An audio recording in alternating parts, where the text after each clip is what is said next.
بسم اللہ الرحمن الرحیم۔ اگر اب تک آپ نے ہمارے YouTube چینل کو سبسکرائب نہیں کیا تو ابھی سبسکرائب کریں اور ساتھ ہی بیل آئیکن کے بٹن کو دبائیں تاکہ آنے والی اسلامک بیان کی ویڈیو اور اسلامک واقعات کی ویڈیوز آپ کو وقت پر ملتی رہیں۔ جب آپ 11 ہجری کو دنیا سے تشریف لے گئے ہیں اور صدیقی دور آیا ہے تو تمام صحابہ ہیں اور آپ نے مجمل چھوڑا، متعین نہیں کیا۔ اس میں وہ کون سی کتاب ہے؟ سیوطی نے خلفاء پر کتاب لکھی،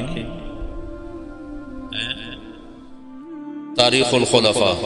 تاریخ الخلفاء میں ایک روایت ہے کہ صحابہ نے کہا یا رسول اللہ استخلف،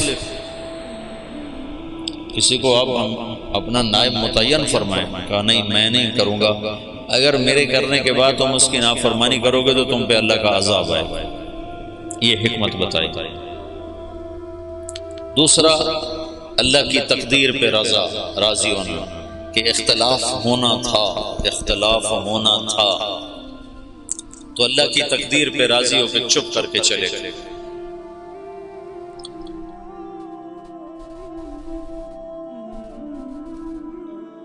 انصار کی بہت بڑی قربانی ہے اس موقع پر۔ جب آپ کا انتقال ہوا ہے تو آپ کی طبیعت پہلے ٹھیک ہو چکی تھی، ابوبکر چلے گئے حوالی، اور پیچھے صرف ازواج مطہرات ہیں۔ آپ کے انتقال پر وہ وہاں سے آئے اور افراتفری مچی ہے، رونا دھونا مچا ہے۔ مدینے میں انصار میں منافقین کی تعداد آپ کی وفات تک موجود رہی ہے، یہ تو معلوم ہے نا۔ اور وہ اللہ کے نبی کو پتا تھا یا حضرت حذیفہ کو پتا تھا، اور کسی کو نہیں پتا تھا۔ اور ہوئی بات اثر کرتی ہے۔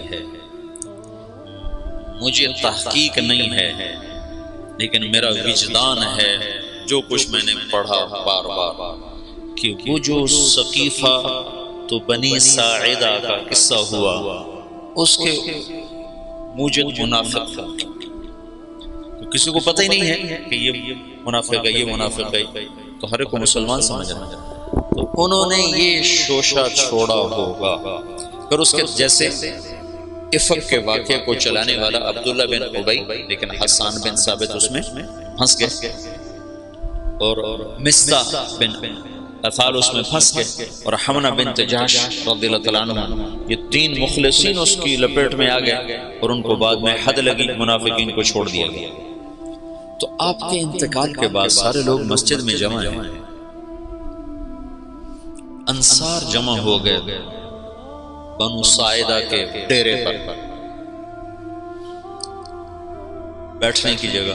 آج کل وہاں ایک باغیچہ بنا ہوا ہے، اور وہ ہے قبلہ جنوب میں ہے، قبلہ وہاں ایسے، یہ جنوب ہے نا، جنوب میں ہے، تو قبلہ کے اس طرف چھوٹا سا باغیچہ بنا ہوا ہے، اب بھی ہے، وہ ثقیفۃ بنی ساعدہ، بنو ساعدہ کا ڈیرہ تھا۔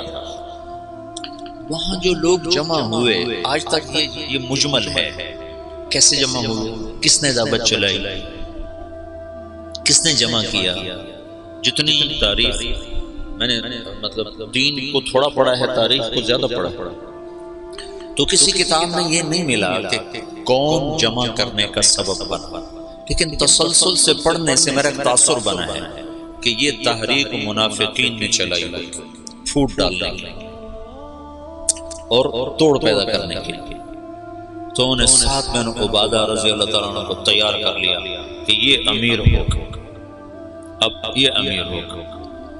تو یہ آپس میں وہ باتیں کر رہے ہیں، محرک اس کے یقیناً آخرت میں تو بھید کھل جائے گا انشاءاللہ، مجھے یقین ہے آخرت میں وہ مجرم سامنے آئیں گے کہ منافق ہی تھے جنہوں نے یہ ساری اسکیم چلائی، اور صحابہ کو اس میں استعمال کر لیا کہ وہ بشر تھے، خطا سے پاک نہیں تھے، معصوم عن الخطا نہیں تھے۔ تو ابوبکر کے پاس ایک آدمی نے، تو ادھر بیٹھ کر، وہاں امت کے توڑنے کا نظام بن چکا ہے۔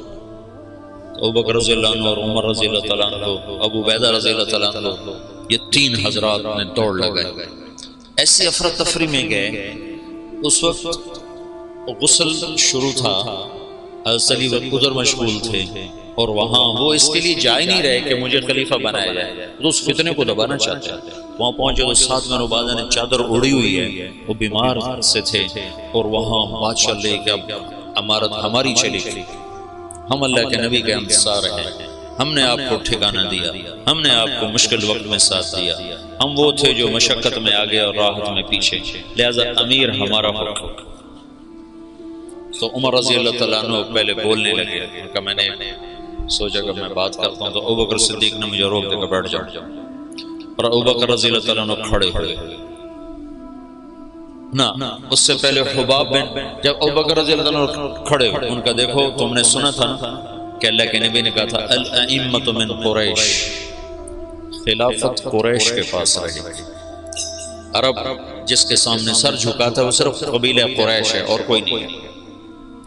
تو حباب بن منذر رضی اللہ تعالیٰ عنہ وہ شخص ہیں جنہوں نے بدر میں رائے دی تھی کہ خیمے ادھر سے اکھاڑ کے ادھر لگائیں، تو جبریل نے آ کر کہا تھا کہ اللہ تعالیٰ فرما رہے ہیں کہ حباب کی رائے پہ عمل کیا جائے۔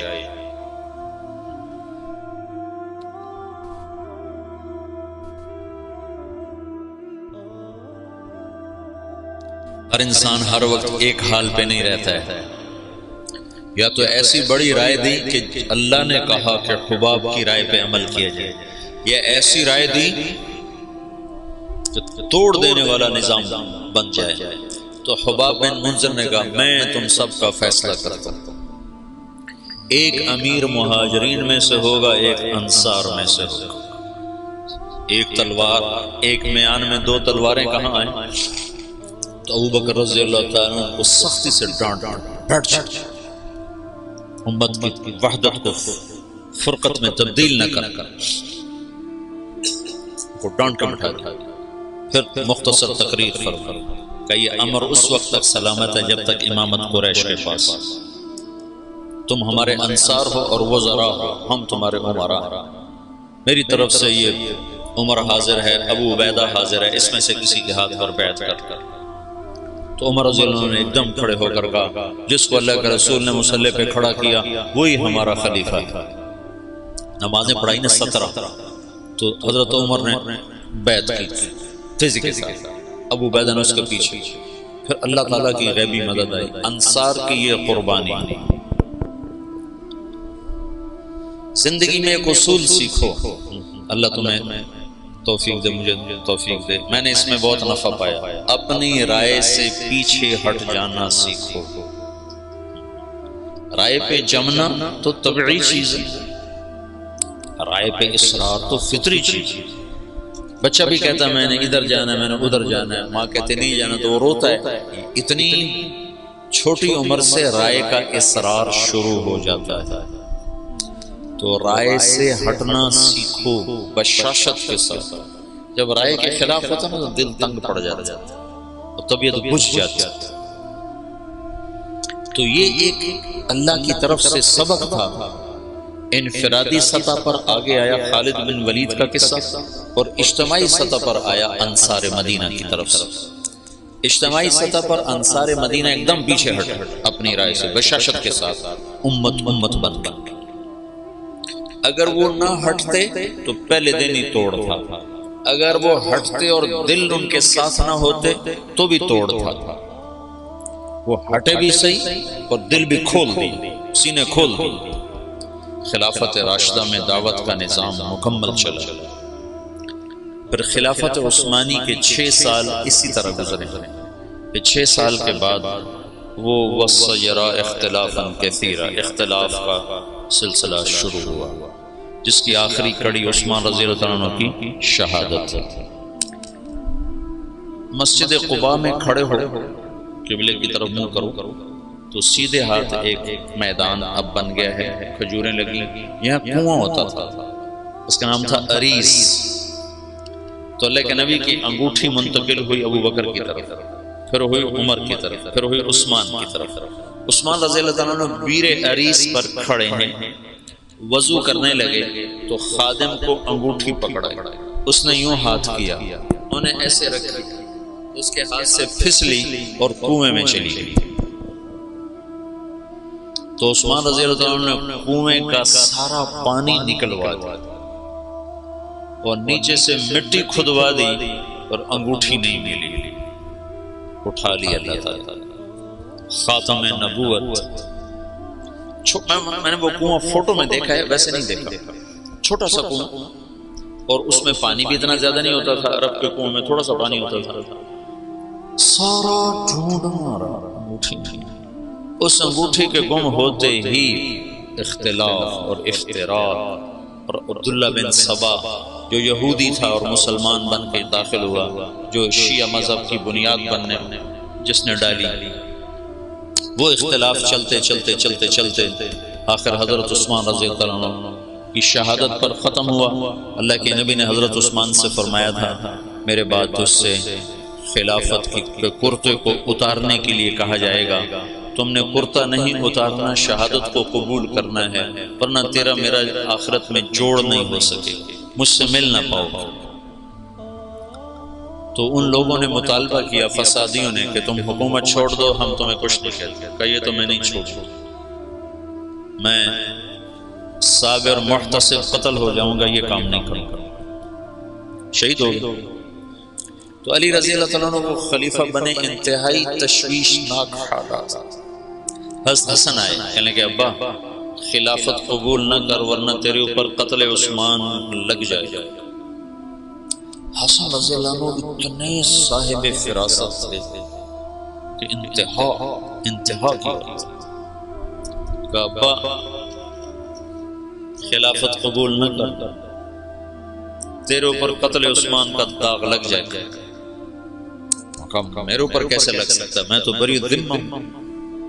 اچھا پھر دیکھ لیں. اور اس وقت وہ انکار بھی نہیں کر سکتے تھے، اتنے پھنسے ہوئے تھے. بیعت فرمائی، بیعت کا ہونا تھا کہ یہ بات چل پڑی کہ یہ علی نے عثمان کو قتل کروایا ہے خلافت پر قبضہ کرنے. کہ ابا میں تمہیں کیا کہتا تھا. پھر جب خلیفہ بنے تو پھر آئے، کہنے لگے دیکھو کسی گورنر کو معزول نہ کرو، کسی کو، عثمان کے بنائے ہوئے گورنر کسی کو معزول نہ کرو، اور خاص طور پر معاویہ بن ابی سفیان کو ہرگز معزول نہ کرنا، ورنہ وہ تیرے خلاف کھڑے ہو جائیں گے تلوار لے کر. جب تک تیری حکومت مضبوط نہ ہو جائے یہ کام نہ کرنا. لیکن حضرت علی رضی اللہ تعالیٰ عنہ بڑی بے بسی کی زندگی گزارتا ہے. یقین مانو شاہ ولی اللہ تو حضرت علی رضی اللہ عنہ کو ابو بکر پر بھی فضیلت دینے کی طرف مائل ہو گئے تھے. اور جو پہلے محدثین کے راویوں میں آتا ہے نا فیہ التشیع، وہ شیعہ یہ نہیں جو آج کا شیعہ، وہ شیعہ یہ تھا کہ بہت سے بڑے بڑے علماء نے حضرت علی کو فضیلت دی ہے. کیوں نہیں؟ ابن ابی شیبہ، عبد الرزاق جو مصنف عبد الرزاق جو مشہور کتاب ہے، تو ایسے بہت سے بڑے بڑے علماء نے حضرت علی کو فضیلت دی ہے باقی تین پر، جو ان پر دکھ گزرے ہیں، جو درد بھری کہانی ہے. اچھا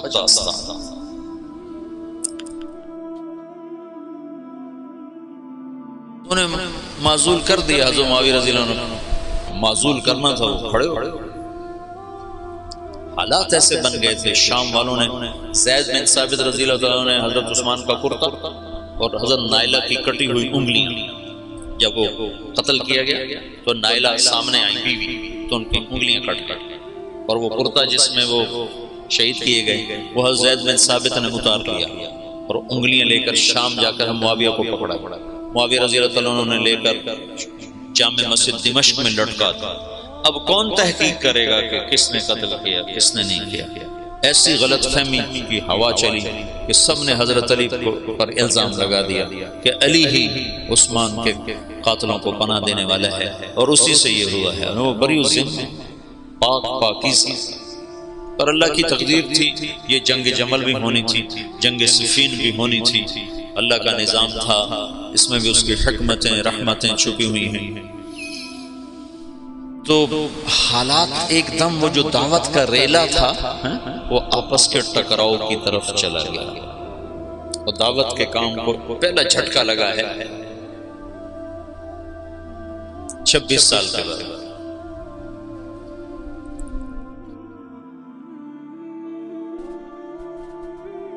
جنگ جمل کی نوبت آتا،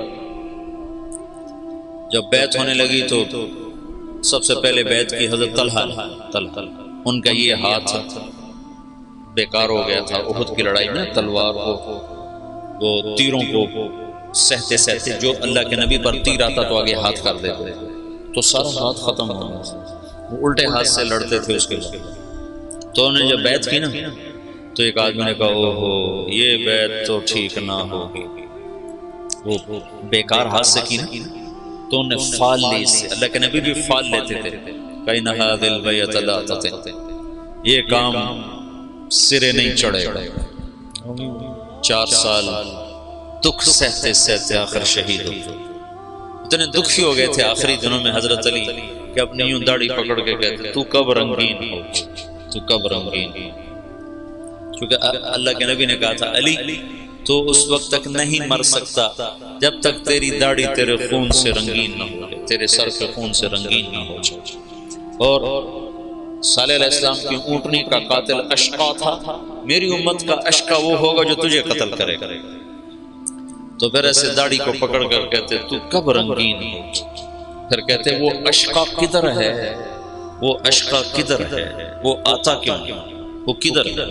اتنے دکھی ہو گئے تھے، بے وفائی، لوگوں کی جفا۔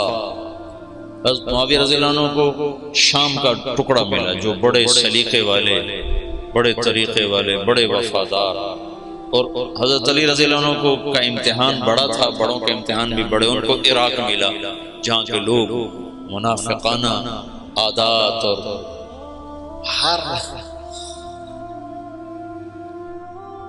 جتنے بھی عیب، اس لیے تو حجاج اللہ نے ان پہ مسلط کیا، عراق والوں پر بھرے ہوئے، بے وفائیوں سے بھرے ہوئے۔ تو اس کا آخری نتیجہ حضرت علی کی شہادت پہ جنگ جمل ہوئی، جس میں حضرت طلحہ جیسے، حضرت زبیر جیسے شہید ہوئے۔ جب آپس میں ٹکرائے نا صلح ہو گئی، لیکن جو لوگ عبداللہ بن سبا کے ساتھی تھے، میں تمہیں تفصیل تو نہیں بتا رہا، سے اشارے کر رہا ہوں، جب صلح ہو گئی تو رات کو انہوں نے طے کیا کہ آدھے ادھر حملہ کر دو، آدھے ادھر حملہ کر دو، جو بیچ میں فسادی تھی۔ تو تہجد کے وقت آدھے لوگوں نے حضرت علی پہ حملہ کر دیا، آدھوں نے حضرت زبیر، حضرت عائشہ کے لشکر پہ حملہ کر دیا، اور دونوں طرف شور مچا دیا، علی نے حملہ کر دیا، انہوں نے کہا زبیر نے حملہ کر دیا۔ تو علی کہنے لگے اوہو، حضرت حسن جب نکلنے لگے نا اس کے لیے، عراق کے لیے، تو حضرت حسن نے کہا بابا مت نکلو ورنہ تمہاری جنگ ہو جائے گی۔ کہا میرے ہوتے ہوئے کیسے ہوگی؟ کہا ہو جائے گی، دیکھ لینا، نہ جا، مدینہ نہ چھوڑ، مدینہ نہ چھوڑ، تقدیر غالب ہے۔ جب جنگ ہو گئی تو پھر حضرت حسن سے کہا بیٹا کاش میں تیری بات مان لیتے، اور ہے کاش میں آج سے 20 سال پہلے مر گیا ہوتا تھا اور یہ دن میں نہ دیکھتا۔ چھوڑ گئی جنگ۔ جب تلواریں چنگاریاں برسانے لگیں تو حضرت علی نے زور سے آواز لگائی این زبیر بن العوام۔ زبیر نے کہا میں ہوں، کہ میرے سامنے آ۔ اللہ اکبر، عشرہ مبشرہ آمنے سامنے۔ تو کہا تمہیں وہ دن یاد ہے جب تو اور میں مسجد میں اکٹھے آئے تھے، ہاتھوں میں ہاتھ دیے، پکڑے ہوئے تھے، لیے ہوئے تھے، اور اللہ کے نبی نے تم سے پوچھا تھا تمہیں علی سے محبت ہے؟ تو تم نے کہا تھا ہے۔ تو اللہ کے نبی نے کہا تھا ایک دن آئے گا تو اس کے خلاف تلوار اٹھائے گا اور تو اس وقت حق پہ نہیں ہوگا۔ کہا یاد ہے؟ ہاں یاد ہے۔ کہا تو میرے خلاف تلوار اٹھاتا تھا؟ ان تلوار ایسے ڈالی، گھوڑے کو واپس پڑ۔ تو عبداللہ بن زبیر وہ روح رواں تھے لشکر عائشہ، کدھر جاتے ہو؟ کہاں جا رہے ہو؟ کہا وہ علی نے مجھے ایک بات یاد دلا دیا، میں واپس جا رہا ہوں، میں نہیں لڑوں گا۔ کہا ہمیں جنگ میں چھونک کے خود واپس جا رہے ہو؟ کہا میرے سامنے حق آ چکا ہے، اب میں ہاتھ نہیں اٹھا سکتا۔ کہا پھر ہم تو نہیں پیچھے ہٹ سکتے، اب تو فیصلہ ہو کر ہی پیچھے ہٹیں۔ طلحہ رضی اللہ تعالیٰ عنہ کو بھی حضرت زبیر نے کہا، زبیر طلحہ یہ بات یاد کر، اللہ کے نبی نے مجھے کہا تھا۔ انہوں نے بھی گھوڑے کو واپس موڑ دیا، لیکن ان کو تو ایک تیر لگا، اس میں وہ گر کے شہید ہو گئے، اور زبیر رضی اللہ تعالیٰ عنہ وہاں سے نکل گئے۔ آگے ایک جگہ سوئے ہوئے تھے تو ابن جرموز نے سوتے سوتے ان کو قتل کر کے ان کا سر کاٹ کے حضرت علی کو آ کر پیش کیا، تو حضرت علی نے فرمایا زبیر کے قاتل کو جہنم کی بشارت۔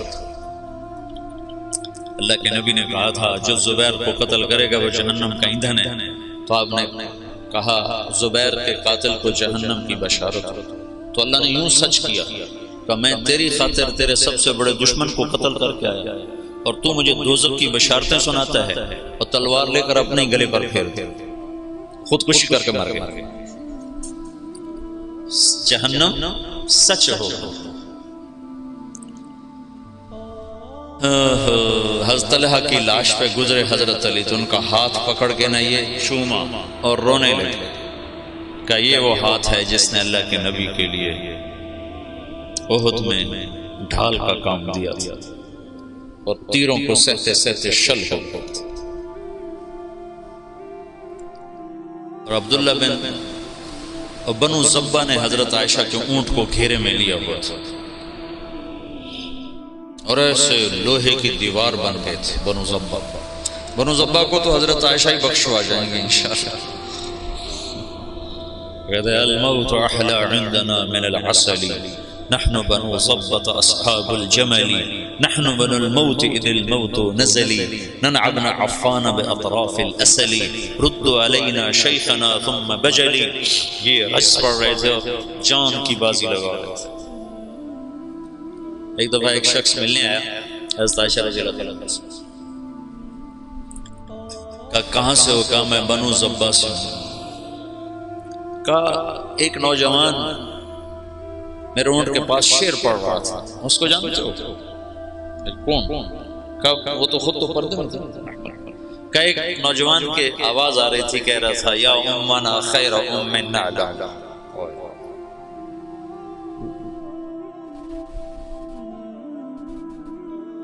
یا امنا خیر ام نعلا، اما ترین کم شباب یکلم وتفتلی حامته والمعصم۔ تو وہ کہنے لگا جی وہ میرا سگا بھائی تھا۔ تو عائشہ روتے روتے روتے ساری چادر آنسوں سے تر کر گئی۔ ایسے ایسے شاہ سوار اس دن شہید ہوئے جو اکیلے اکیلے ہزاروں پر بھاری تھے، طرفین سے۔ پھر آخر میں عبداللہ بن زبیر رضی اللہ تعالیٰ عنہ نے حضرت عائشہ کے اونٹ کو پکڑا، پھر آخر تک وہ جمع، ورنہ جو آتا تو وہ قتل ہو جاتا، یا وہ قتل ہو جاتا یا قاتل یا حملہ آور قتل ہو جاتا۔ ایک دو بڑے شاہ سوار آمنے سامنے آئے، دونوں ایک ایک ہزار پر بھاری تھے، ایک ادھر ایک کے ہاتھ میں حضرت عائشہ کا اونٹ، دوسرا حضرت علی کی طرف سے، دونوں ایک دوسرے کے وار سے ایک وقت میں ختم ہو کے گر گئے۔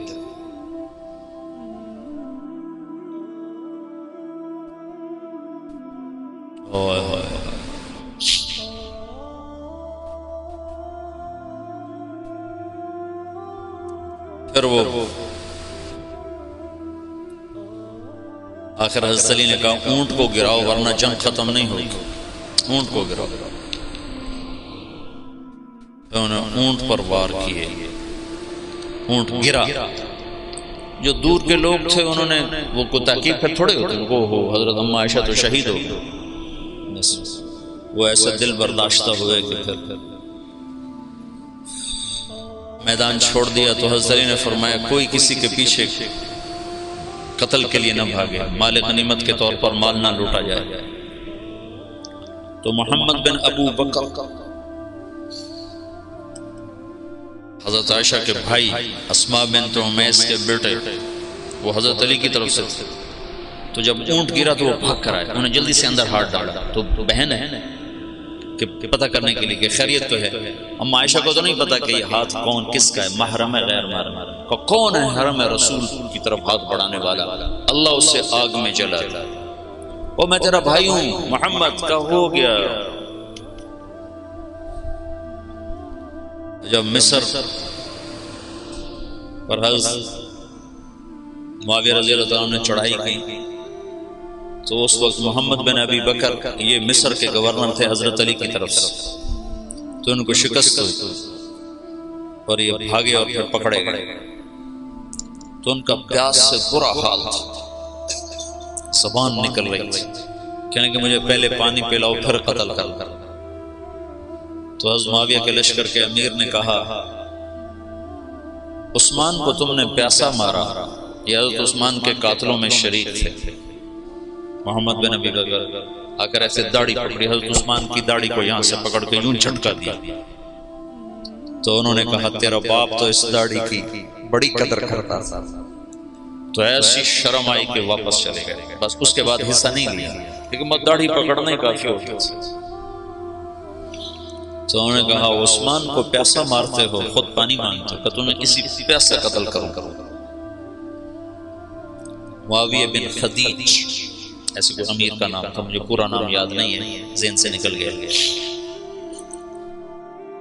قتل کیا، پھر ایک گدھے کی کھال میں اس کی لاش کو لپیٹ کر اسے آگ لگا دی اور وہ جل گئے. حضرت عائشہ کا فرمان سچا ہوا، اللہ اسے آگ میں جلا دی. تو ایک دفعہ جو دعوت کو جھٹکا لگا ہے، یہ اللہ کا نظام تھا، اختلاف ہونا تھا. حضرت علی کی شہادت پر ایک دور ختم ہوتا ہے، حضرت حسن رضی اللہ عنہ خلیفہ بنتے ہیں، پھر وہ 6 مہینے بعد معاویہ کے حق میں دستبردار ہو جاتے ہیں، اور پھر دوبارہ دعوت کا دور چلتا ہے، اور پھر دعوت اپنے علی قدم و ساق قائم ہوتی ہے، اور پھر وہ اسلام کی ریل پیل لہل بہر دوبارہ واپس آتی ہے جب حضرت معاویہ رضی اللہ عنہ خلافت کو سنبھالتے ہیں. یہ آج کی مجلس میں اتنا کافی ہے. محمد رسول اللہ